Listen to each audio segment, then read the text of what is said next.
The other beauty of this ayah, Allah Azza wa Jal didn't say fi sudurihim maradun. He said fi qulubihim maradun. There's a big difference between sudur and qulub. Let me explain that to you. I think most of you know Surah An-Nas. Alladhi yuwaswisu fi sudurin nas. We don't say alladhi yuwaswisu fi qulubin nas. We say alladhi yuwaswisu fi sudurin nas. If it said qulubin nas, you would have translated the one who whispers in the hearts of people. That's not what it says. It says the one who whispers in the chests of people. Now there's a difference between the heart and the chest. The chest is actually a dharf. It's a place. The thing inside this place, the treasure inside this place is the heart. Shaytan has access not to your heart. Shaytan has access to your chest.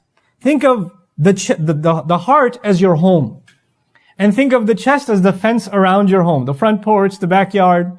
Shaytan has access to your property, but he can't walk in until you open the door. You understand? The heart is your home, and that's locked. You can't let him in. But he will come and knock. Hey, you want to listen to something? Hey, I got something for you. Our job is to sense when shaitan is knocking on our hearts. Because he's close. He's in the chest. He is in the chest. And he will whisper in the chest. And when someone's knocking on the outside, can it be heard inside? Can it be? Yeah. And the thing is, sometimes when people knock, you can shoo them away, and sometimes people knock, and what happens? You open the door. If you open the door enough times, he moves in.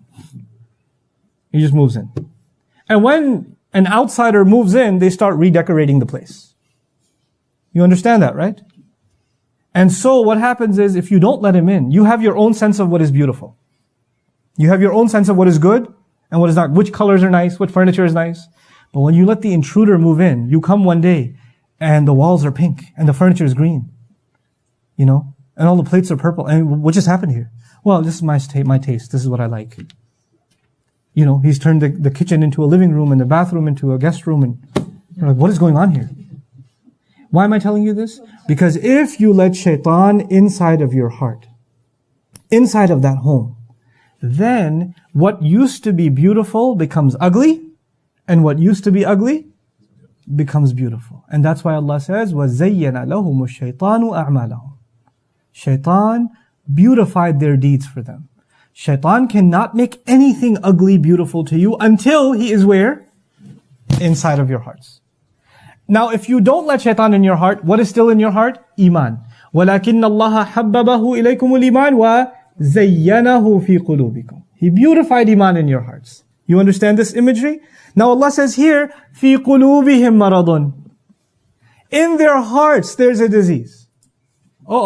This is a problem. Because it's not limited outside to the chest, now it's made its way into the heart. Now if an intruder comes into your heart, into your home, what are you supposed to do? As soon as you realize this was a bad idea, you're supposed to kick him out. So sometimes we do listen to shaitan, don't we? Sometimes we do open the door. And the moment your realization hits you, what should you do? أَعُوذُ بِاللَّهِ مِنَ الشَّيْطَانِ الرَّجِيمِ. You seek refuge, you kick him out. You push him away. That's what you're supposed to do. But if you allow him to stay in, and you allow him to cook his way, and you allow him to stink up the place, then you know what? You're going to start getting sick. You're going to start getting sick.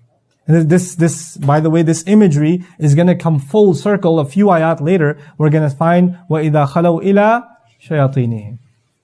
So now there's a disease inside of their hearts. The thing is though, Allah empowered every single human being. إِنَّ عِبَادِي لَيْسَ لَكَ عَلَيْهِمْ سُلْطَانٍ. Shaitan was told to his face, my slaves, you will have no authority over them. He cannot force his way into your heart, and he cannot force his way to stay. The moment you say get out, he has to get out. So if you let him in, and you let him stay, that's not because he has control, it's because you never kicked him out. And if you refuse, Allah gave you every tool possible to kick him out. Just say, A'udhu Billah. Just make istighfar. He'll be gone.